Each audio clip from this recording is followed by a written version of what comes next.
सावधान होकर चल रहे थे, अपने कदमों से भी आवाज नहीं कर रहे थे।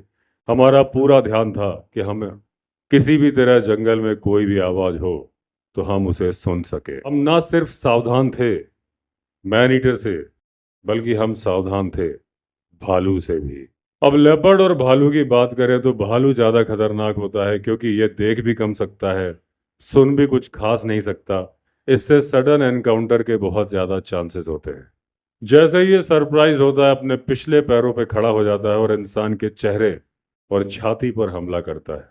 हमने कई गांवों में विकृत चेहरे वाले लोगों को देखा है जो कि हुए थे भालू के हमले का शिकार।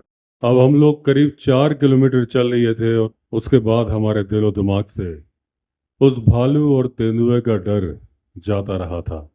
अब हम उस जंगल को, उस रात को, उस रास्ते को एंजॉय कर रहे थे। बड़ी ही मनोहारी हवा बह रही थी, उसके साथ में आ रही थी जंगल की खुशबू।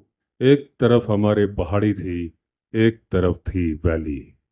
अब क्योंकि हम लोग काफी देर से वॉक कर रहे थे, किसी तरह की कोई घटना या दुर्घटना हुई नहीं थी, तो जितने ज्यादा अलर्ट हम लोग पहले थे, अब उसमें शायद थोड़ी कमी आ गई थी।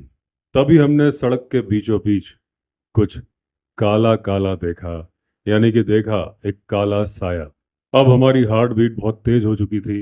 हमें ऐसा लग रहा था कि वो काला साया कोई भालू है। हम चाहते थे कि किसी झाड़ी के पीछे छिप जाए, उसे डिच दे दे, लेकिन अगर झाड़ी होती पास में तो।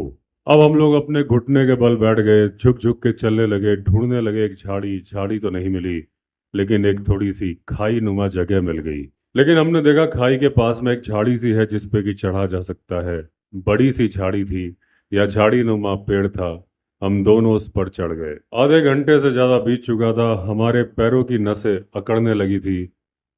हम इंतजार कर रहे थे कि वो काला साया जाए तो हम लोग नीचे आए।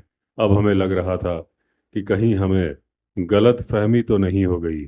अभी हम सोच ही रहे थे कि क्या करें क्या ना करें, तभी हमें एक ग्रंटिंग साउंड सुनाई दी, गुरगुराहट की आवाज सुनाई दी। एक काले रंग की छायाकृति वैली साइड में रोड पर दिखाई दी। हम लोग रोड से नीचे थे, लेकिन रोड के ऊपर हम देख पा रहे थे। अब मेरा दिल उछाले मार रहा था, कलेजा मुंह को आ रहा था। मैं अपनी राइफल को रेडी कर रहा था निशाने के लिए। वो भालू था, 2-4 सेकंड ही हमारे सामने रुका, लेकिन वो 2-4 सेकंड हमारे लिए 2-4 घंटों के बराबर थे। लेकिन वो भालू ज्यादा देर रुका नहीं, वहां से चला गया। अब हमने राहत की